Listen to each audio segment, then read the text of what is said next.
Hi, I'm Mark Lynn, and I'm the roommate coach.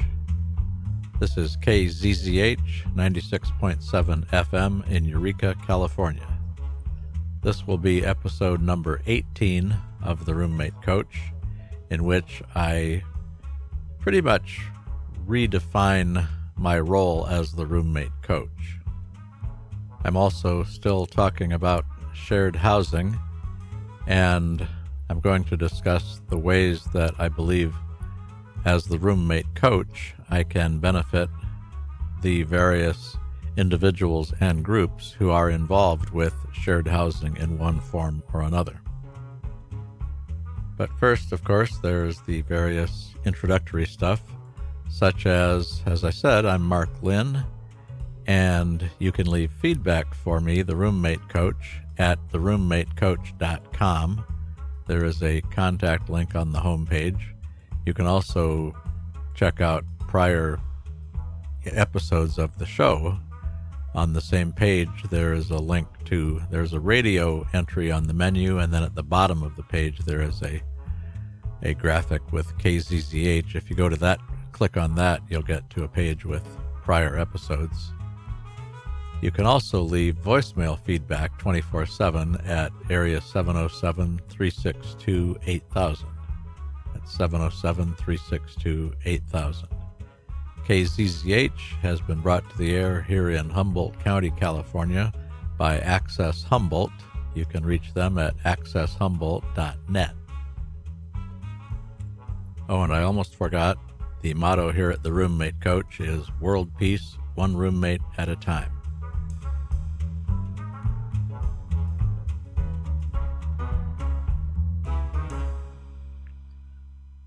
I started to call this episode 18 Shared Housing number 4 because I've been talking about shared housing in the last 3 episodes of the Roommate Coach. Now, as it turns out, I'm still talking about shared housing, but in this case, I decided to modify the title a little bit because all of my studies and bringing myself up to speed on the various things going on in shared housing has led me to realize that I have an even more important goal as the roommate coach than my original one, which is why I say I'm redefining myself here. The way I got the idea to become the roommate coach was from hearing all the roommate horror stories about people's roommates, many of them college students, but certainly not all.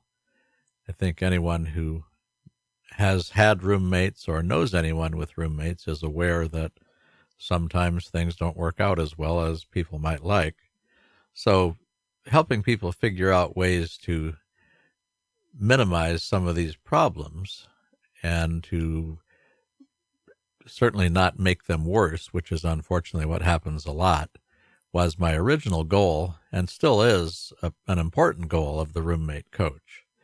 And really, to summarize my position on that, a lot of it has to do with a saying I really like, which is to have a great roommate, you need to be a great roommate.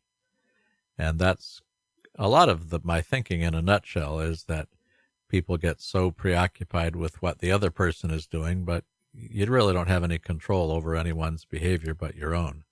So that's kind of a 30 or 60 second summary of everything on the making the problems, reducing the problems portion of my goal.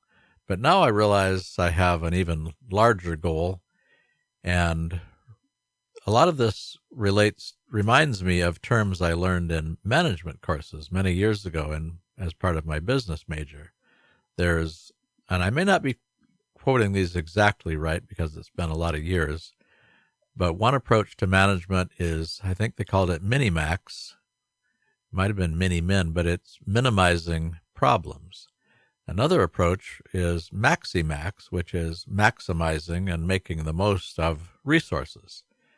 So the secondary one is where I'm going to put as much of my energy as possible into showing people as many ways as I can how to maximize, how to really make the most of the connections with their roommates. That's, I think, the most important part about roommates is it's a wonderful opportunity to form really good connections if you don't let all the problems and conflicts, many of which are avoidable and unnecessary in the first place, if you don't let those get in the way. In many cases, you can form some really powerful connections. Now, all of my research and recent learning about the various shared housing things that are going on today, right now, as a result of our economic crunch and all the other problems we have, these are reinforcing my desire to help people maximize their connections with their roommates. I know one thing I've believed pretty much all my life is that the connections between humans, connections among individuals, is something that could use quite a bit of help in our world, in our societies, and to the extent that it's able to be improved, that we can in fact make better and longer lasting connections, everybody seems to come out ahead. Now, the various aspects of the shared housing movement, which, as I keep saying, is becoming more and more of a trend in recent years, all seem to agree with this. And I'll start this segment with a quote from a resident of one of the co-housing intentional communities. It's a place they call it Milagro. It's a co-housing community outside of Tucson, Arizona. Milagro is Spanish for miracle. And apparently when they started this, they thought it was a miracle that they managed to get it to work, but they did. As I understand the story, they are glad they did. There's a nice story, a brief write-up on Milagro and a couple related things in an article a few years ago in AARP online. I'll put a link in the show notes, which are reachable through the roommatecoach.com. But there's a quote here from a Milagro resident. Let's see, let me locate this. The quote is referring to the kinds of connections that form among the residents of these intentional communities. And it's by a woman who I believe was one of the founders of Milagro. So I'll quote, begin quote, "For Milagro residents, these connections are the most vital part of communal living. Patricia DeWitt, the retired realtor, explains it this way. I have a pilot's license, I've climbed Mount Kilimanjaro, I've parachuted. Living here has been the hardest thing to do, to learn to get along with people, and the most rewarding. If I was told I had to give up all but one of these experiences, I'd choose to keep Milagro." End quote. Well, that quote pretty much sums up my reasoning behind repurposing myself as the roommate coach to not only be going after roommate problems and helping to reduce those, but to try to maximize the connections themselves. Now, so far, I have been reading like a maniac, and I've read dozens and dozens of articles, and I'm working my way through a couple of books on the co-housing, among other shared housing movements, and they almost all say some version of the same thing, that, yeah, one of the things we're accomplishing here is increasing connections among people, and that certainly increases the possibility for conflict for any number of reasons. And you know what? It's worth it. That seems to be the bottom line for everything I've read so far. And that's my goal as the roommate coach, is to help deal with the difficulties and the conflicts that come up so that everyone involved can get to the good stuff, which is the amazing benefits of increased and improved community and all the connections and all the great things that can happen once we quit fussing and fighting with each other. You're listening to The Roommate Coach. This is episode number 18, in which I talk about repurposing the roommate coach. And I'm also discussing ways that, as the roommate coach, I believe I can be of benefit to any number of individuals and groups that are connected with the recent increase in shared housing. This is KZZH 96.7 FM in Eureka, California. The motto here is World Peace, one roommate at a time. And you can leave feedback for me, for the roommate coach, at theroommatecoach.com. There is a contact link on the homepage, and you can use that for feedback. Or you could leave a voicemail 24/7 at 707-362-8000. That's 707-362-8000. KZZH 96.7 FM here in Eureka, California, has been brought to the air by the great folks over at Access Humboldt.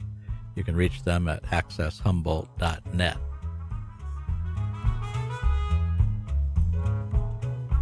One thing that's occurred to me as a result of my somewhat shifted focus here, I'm kind of looking at the bigger picture of all the different ways that people share housing. And even though I like the title The Roommate Coach and I intend to keep it, I guess I have to sort of expand the definition of roommate a little bit to pertain to the various kinds of housing, shared housing, that I'll be discussing here, the different aspects.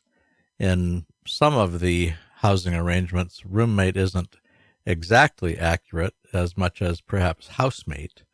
So I'll be using roommate a little loosely, somewhat generically, I guess you'd say, to refer to people that live under the same roof. And an example of that is what they're calling the co-living facilities, which are in some ways kind of a 21st century version of what in all the way back to merry old England were called boarding houses, where someone would have a private room, but then they'd share the rest of the house.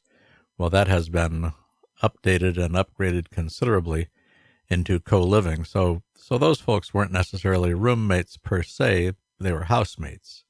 So that's my point here, is I'll just be using roommates to apply to anyone who lives under the same roof. So the rest of the show, and maybe future shows as well, depending, I'll be talking about how, as the roommate coach, I think I can benefit the various people involved. There's a lot of individuals involved beyond just the people themselves that are living in the various co-living, co-housing, shared housing. So I'll be discussing how I think I can be of service to as many of them as I can. And the starting point would be roommates in the original sense, probably college students primarily, although not exclusively. And my original focus, as I've said, was to show roommates how to get along better. I was led to this whole project by the various stories of roommates from hell and all the postings on YouTube and other online places. And now I'm going beyond that to not only help solve problems and try to keep the problems from coming about in the first place, but to expand it to include making the most of the connections. Now, for students, for people maybe having roommates for the first time other than family, first time living with a non-family person, another benefit to really getting in the habit of making those relationships work as well as possible is that there's a good chance, depending on how your career and everything goes, there's a good chance that you'll be living in some kind of a shared housing arrangement after you get out of school. So if you've gotten good, if you've made some good connections in school, you could even bring them with you for that matter. It's possible, but it's all about forming networking, forming really good personal networks, forming community. Mankind has been so unnecessarily detached from each other. I think we were designed to be as social as possible. We've been artificially isolated for any number of reasons, and now the pendulum seems to be swinging back the other way. So the sooner you can get in the habit and really get in the groove, figure out how to get past some of the conflicts and unnecessary stuff, you can begin really making the most of these connections. And the sooner you start on that, the better.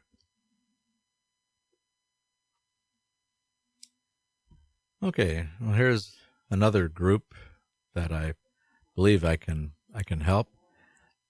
I'm hardly the only person who is trying to figure out how roommates can get along better. In fact, most schools, in fact, virtually all, to my knowledge, where students live on campus, where there are dormitories and the university is responsible for housing, I believe they almost all have some kind of staff. I believe they're called resident advisors, or RAs. There may be some newer terminology I'm not familiar with, but that's the one I recall.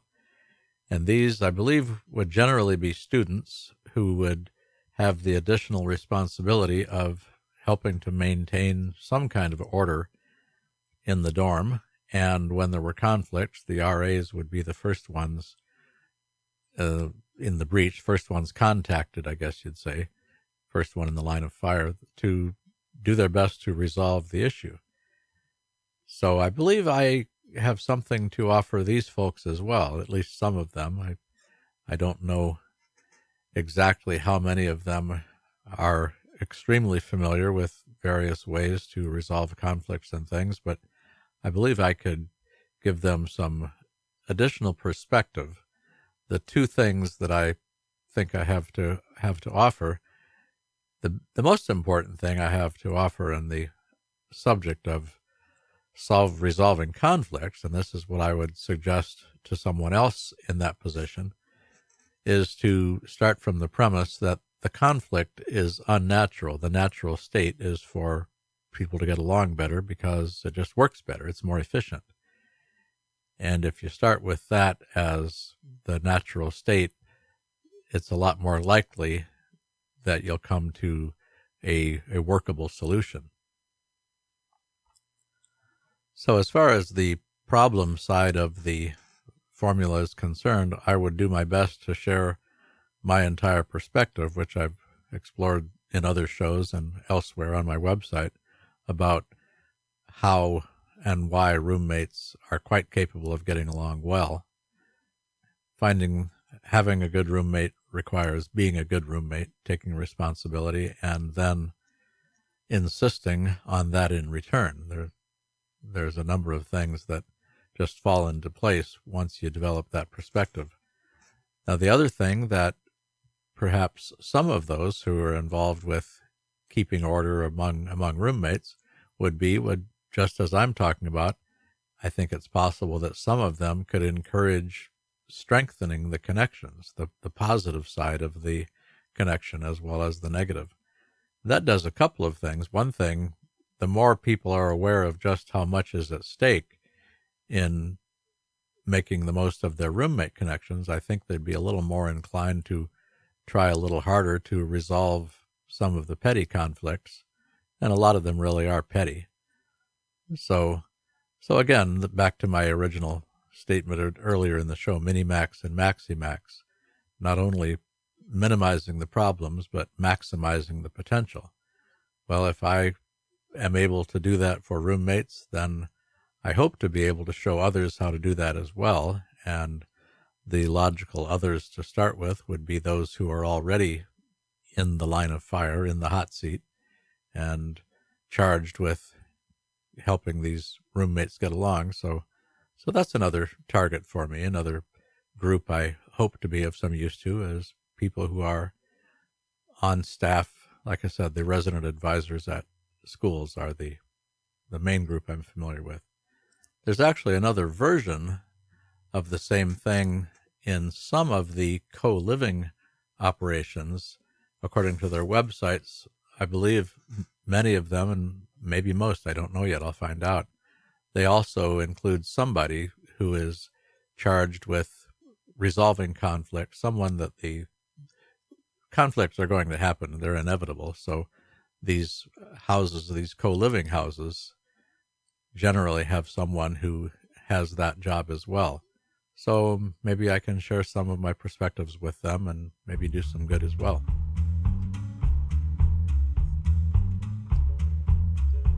Listening to The Roommate Coach. My name is Mark Lynn. I'm the Roommate Coach.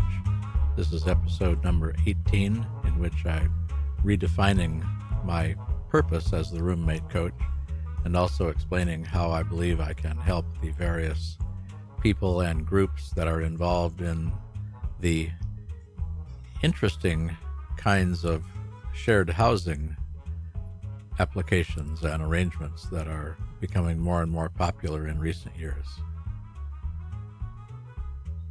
This is KZZH 96.7 FM in Eureka, California.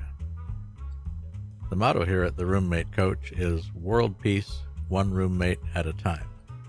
Now, as I mentioned, roommate, as I'm using the term, also in some cases can be expanded to mean housemate. Some of the shared housing facilities, the co-living, things like that, are kind of becoming hybrid housing where you have shared space and private space. So in some cases it's housemates as well as roommates. But regardless, I think they can get along quite well. In that case, we will have that much more world peace.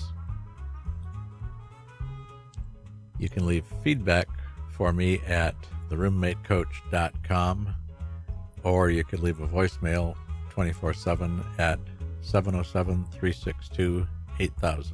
That's 707-362-8000. The bumper music here on The Roommate Coach is called Rollin' at 5, and that's by Kevin MacLeod.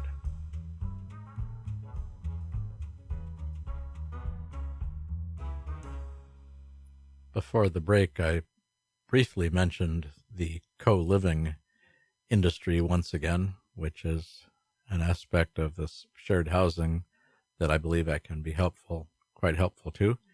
Just as a quick review, co-living refers to places to rent as opposed to co-housing, which is generally involved with ownership.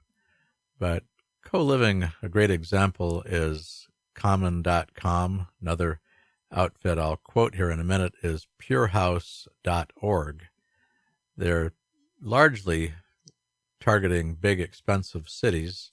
So if you're moving to a big city, rather than having to get a place to live and go through all that aggravation, you can move into a co-living arrangement where you have a private room and shared kitchen and shared general living spaces. And one of the big selling points is that you have an instant community. You have friendship.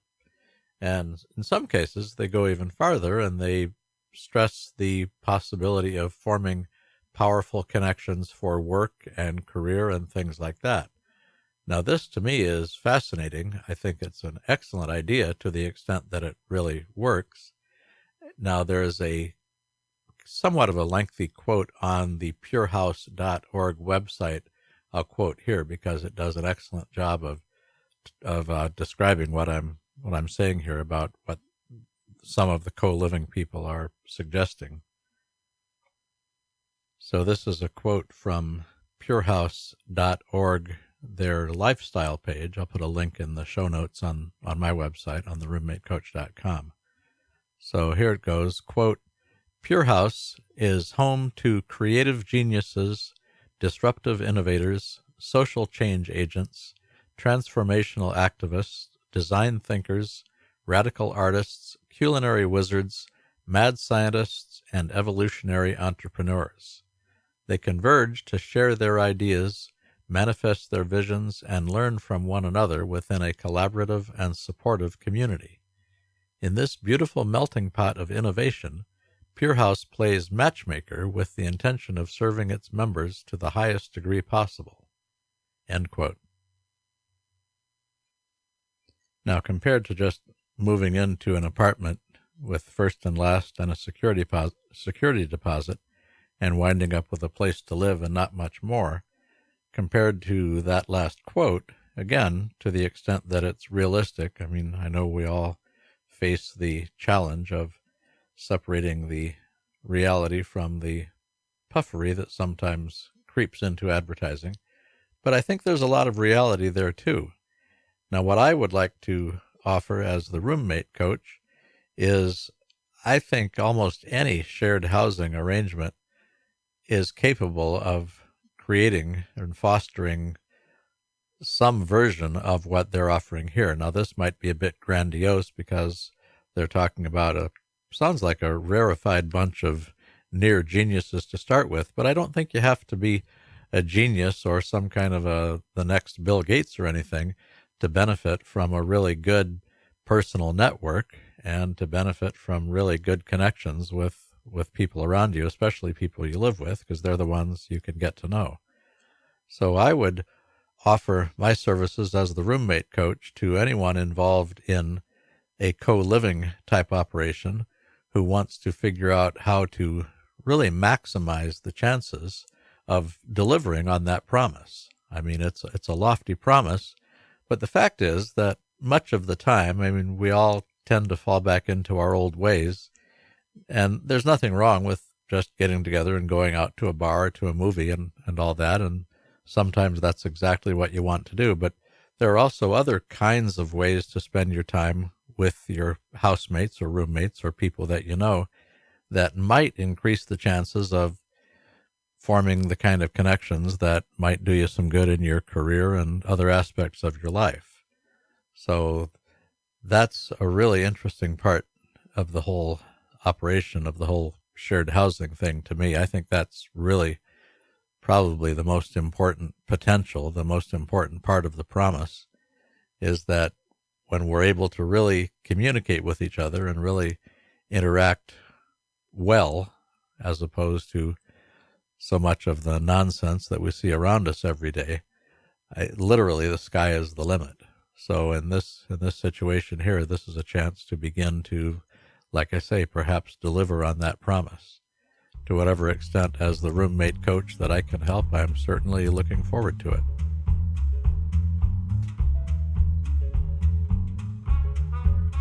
Well, that will be it for this episode. I will continue in the next episode, probably part 2 of this Repurposing the Roommate Coach. This has been episode 18 of The Roommate Coach. My name is Mark Lynn. This is KZZH 96.7 FM in Eureka, California. KZZH has been brought to the air by Access Humboldt. You can reach them at accesshumboldt.net. And you can leave me feedback at theroommatecoach.com. There's a contact link on the homepage. Also on the homepage at theroommatecoach.com, there is a radio listing in the menu, and also if you go down to the bottom of the page, you'll see a KZZH graphic. You click on either of those, you go to a page that lets you play prior versions of the Roommate Coach. They're listed as YouTube links. They're YouTube audio. And so that way you can hear the earlier versions, earlier shows if you like to. You can also leave feedback at 707-362-8000. Leave a voicemail anytime, 24/7. That's 707-362-8000. So that's it for this episode of The Roommate Coach, and I hope you're enjoying the show, or the shows, depending on how many you've listened to. I know I'm certainly enjoying creating them, sharing my thoughts with you, and thank you so much for listening, and I look forward to talking to you again next time.